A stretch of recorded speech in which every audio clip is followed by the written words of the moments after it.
तुम्ही आधी हा व्हिडिओ पहा।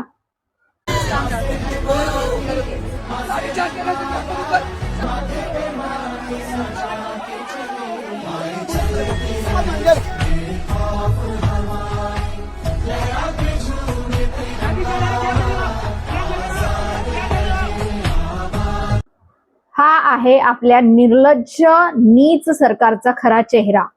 मित्रांनो, आजचा दिवस आपल्या देशाच्या इतिहासात, आपल्या लोकशाहीच्या इतिहासात एका काळ्या दिवसासारखा नोंदवला जाईल। आज जे काही दिल्लीच्या जंतर मंतरवर घडलंय ना, ते पाहून कोणत्याही माणसाचं, कोणत्याही भारतीय नागरिकाचं रक्त सळसळेल। ज्या देशात आपण भारत माता की जय म्हणतो, त्याच देशात आपल्या हक्कासाठी, आपल्या भविष्यासाठी आणि नीट पेपर फुटीच्या विरोधात शांततेच्या मार्गाने आंदोलन करणाऱ्या निष्पाप विद्यार्थ्यांवर आज अमानुष अत्याचार करण्यात आला। एक 12 वर्षाची लहान मुलगी, जिचा या घाणेरड्या राजकारणाशी दूर दूर पर्यंत काहीही संबंध नाही, तिचं डोकं पोलिसांनी फोडलं।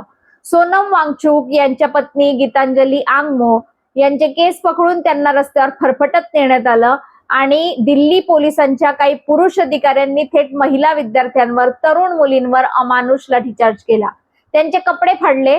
अरे, लाज वाटते की नाही या प्रशासनाला? ज्या विद्यार्थ्यांच्या हातात आज पुस्तकं असायला हवीत, त्यांच्या पाठीवर लाठ्यांचे निळे काळे वळ उठवले जात आहेत।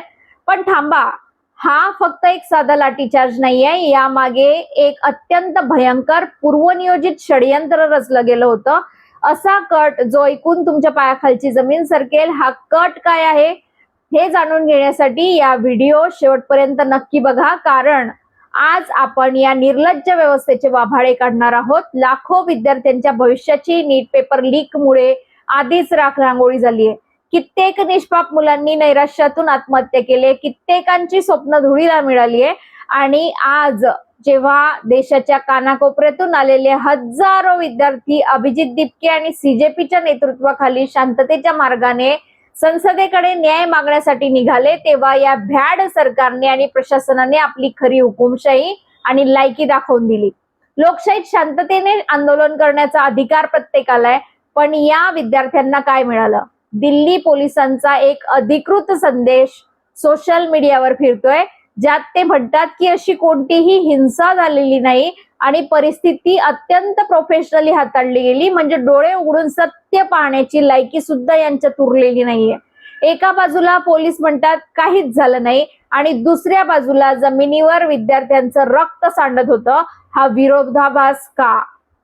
कारण या आंदोलनाला बदनाम करण्याचा आणि चिरडण्याचा मास्टर प्लॅन आधीच तयार होता। आंदोलन चिरडण्यासाठी काय काय केलं गेलं हे आधी नीट समजून घ्या। देशभरातून विद्यार्थी दिल्लीला येत होते, त्यांना रोखण्यासाठी रेल्वे गाड्या जाणून बुजून उशिरा धावतील अशी व्यवस्था केली गेली। मेट्रो स्टेशन्स बंद करण्यात आली, जेणेकरून आंदोलक जंतर मंतरवर पोहोचूच शकणार नाहीत। पण तरीही विद्यार्थ्यांचा निर्धार पक्का होता, ते पोहोचले। आंदोलन अत्यंत शांततेत सुरू होतं। संसदेपासून अवघ्या 150 मीटर अंतरावर विद्यार्थी पोहोचले आणि अचानक पोलिसांनी अमानुष बळाचा वापर सुरू केला।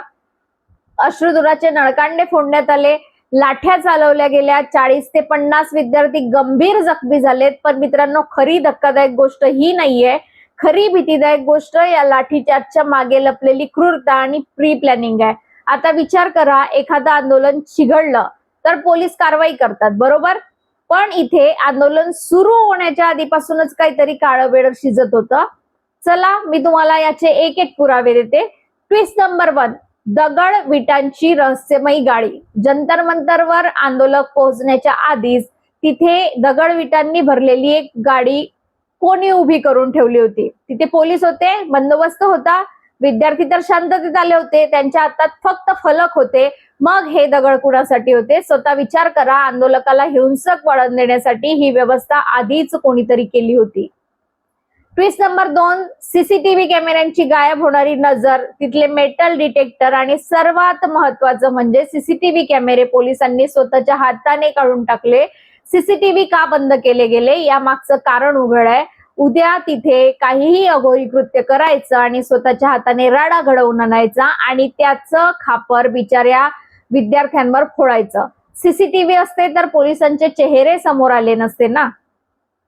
ट्विस्ट नंबर 3, बेनामी पोलीस अधिकारी, बंदोबस्ताला असलेल्या पोलीस अधिकाऱ्यांच्या युनिफॉर्म वरून त्यांच्या नावाच्या नेमप्लेट गायब होत्या. अरे स्वतःची नावं लपवून कोणती काळी कृत्य करायची होती तुम्हाला? नाव समोर आलं तर कोर्टात खेचलं जाऊ या भीतीने नेमप्लेट काढल्या होत्या का? गुंडांसारखं वागणारे या पोलिसांना कायद्याची भीती का वाटत नव्हती? की यांना वरतून ऑर्डरच तशा होत्या? ट्विस्ट नंबर 4, डिजिटल नाकेबंदी आणि या सगळ्यावर कडी म्हणजे संपूर्ण आंदोलन स्थळावर इंटरनेट जॅमच ठोकले गेले का? जेणेकरून तिथून कोणी सोशल मीडियावर लाईव्ह जाऊ नये. पोलिसांचा अमानुष चेहरा, हा लाठीचार्ज आणि मुलींचे फाडलेले कपडे जगासमोर येऊ नयेत. जनतेचा आवाज दाबण्यासाठी थेट डिजिटल नाकेबंदी केली गेली. एका वकिलाला तर दिल्लीतून थेट इंटरनेट शोधत बाहेर जावं लागलं, जेणेकरून ती अडकलेल्या विद्यार्थ्यांना कायदेशीर मदत करू शकेल. ही लोकशाही आहे की हुकुमशाही? ट्विस्ट नंबर 5, शाईफेक आणि नरेटिव्ह सेट करणारी नौटंकी. पण गोष्ट इथेच संपत नाही. काल याच आंदोलनाला बदनाम करण्यासाठी एक वेगळीच नौटंकी रचली गेली. एका बाईने, जिचं नाव आहे बरखात रेहान, जंतर मंतरवर जाऊन आंदोलनाचे नेते अभिजित दिपके यांच्यावर शाई फेकली आणि नंतर कॅमेऱ्यासमोर मगरीच्या आसू ढाळत रडण्याचं नाटक केलं की मला त्या लोकांनी खूप मारलं, पोलिसांनी वाचवलं नसतं तर मला त्या लोकांनी मारून टाकलं असतं, ते अभिजित दिपकेचे गुंडे होते, त्यांनी माझे प्रायव्हेट पार्ट दाबले. स्वतःहून राडा करायला जायचं, शाई फेकायची आणि वेळ आली की बळी असल्याचा आव आणायचा. काय विकृती आहे ही? आणि ही बाई कोण होती माहितीये? जेव्हा खोलवर तपास केला तेव्हा समोर आलं की ही तीच बाई आहे जिने एका दलित मुलीवर अत्याचार करणाऱ्या आणि तिच्या संपूर्ण कुटुंबाला संपवणाऱ्या कुलदीप सिंग सेंगर सारख्या नराधम बीजेपी नेत्याच्या समर्थनार्थ मोर्चे काढले होते. मुळात ही बाई तिथे स्वतःहून गेलीच नव्हती. या विद्यार्थ्यांच्या पवित्र आंदोलनाला बदनाम करण्यासाठी हिला कोणीतरी मुद्दाम प्लॅनिंग करून पाठवलं होतं. कारण ही घटना घडताच सत्ताधाऱ्यांच्या फेक आयटी सेलने सोशल मीडियावर लगेच नरेटिव्ह सेट करायला सुरुवात केली की तिचा मुलगा नीटची परीक्षा देत होता म्हणून ती फक्त बोलायला गेली होती. अरे लाजा वाटू द्या जरा. जर मुलाच्या भविष्याचा प्रश्न होता आणि फक्त संवाद साधायचा होता तर मग सोबत शाईची बाटली घेऊन जाण्याची काय गरज होती? कोणतीच आई असं करणार नाही. हा संपूर्ण प्रकार म्हणजे मूळ मुद्द्यावरून म्हणजेच पेपर फुटीवरून लक्ष भरकटवण्यासाठी रचलेलं, ठरवून केलेलं षडयंत्र आहे. मित्रांनो, या सगळ्या घटनांना जर जोडलं तर काय चित्र समोर येतं? एक अत्यंत क्रूर आणि पद्धतशीरपणे आखलेला प्लॅन.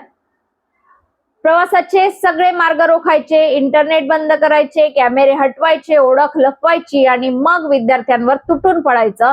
समाजवादी पक्षाच्या खासदार डिंपल यादव यांनी संसदेत आणि बाहेर तीव्र संताप व्यक्त केलाय. त्यांनी स्पष्ट म्हटलं की हा लोकशाहीचा काळा दिवस आहे. काही पोलीस अधिकारी अक्षरशः गुंडांसारखे वागले, काही जण तर गणवेशात शिवाय आले होते आणि त्यांनी विद्यार्थ्यांना विजेचे करंटही लावले, विजेचे धक्के दिले. केवळ पायांवर बळाचा वापर करावा या नियमाच्या अगदी उलट जाऊन त्यांनी विद्यार्थ्यांच्या छातीवर लाथ्या मारल्या. हा सरळ सरळ भारत मातेच्या हृदयावर केलेला आघात आहे. विद्यार्थ्यांची मागणी काय आहे? खूप मोठी मागणी नाहीये त्यांचं. ते काय स्वतःसाठी एखादा महाल मागत नाहीयेत. त्यांची मागणी एकच आहे, लाखो विद्यार्थ्यांच्या आयुष्याशी खेळणाऱ्या या संपूर्ण घोटाळ्याची निष्पक्ष चौकशी व्हावी आणि याला जबाबदार असणारे शिक्षण मंत्री धर्मेंद्र प्रधान यांनी तात्काळ राजीनामा दिला पाहिजे. पण या देशात परीक्षा घेणारी यंत्रणा जितकी भ्रष्ट आहे तितकंच हे सरकार निर्लज्ज आहे. विद्यार्थ्यांचे जीव गेले, विद्यार्थ्यांचे भविष्य रस्त्यावर रक्त सांडत उभे, तरी यांना आपली खुर्ची सोडवत नाहीये.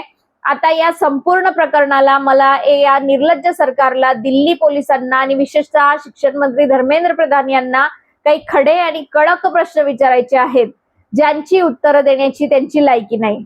पहिला प्रश्न, धर्मेंद्र प्रधान, जर विद्यार्थी शांततापूर्ण मार्गाने आंदोलन करत होते तर आंदोलन स्थळावर आधीच दगडविटांनी भरलेल्या गाड्या कुणी आणि का आणून ठेवल्या होत्या? विद्यार्थ्यांना हिंसक दाखवण्याचा हा तुमचा कट होता का?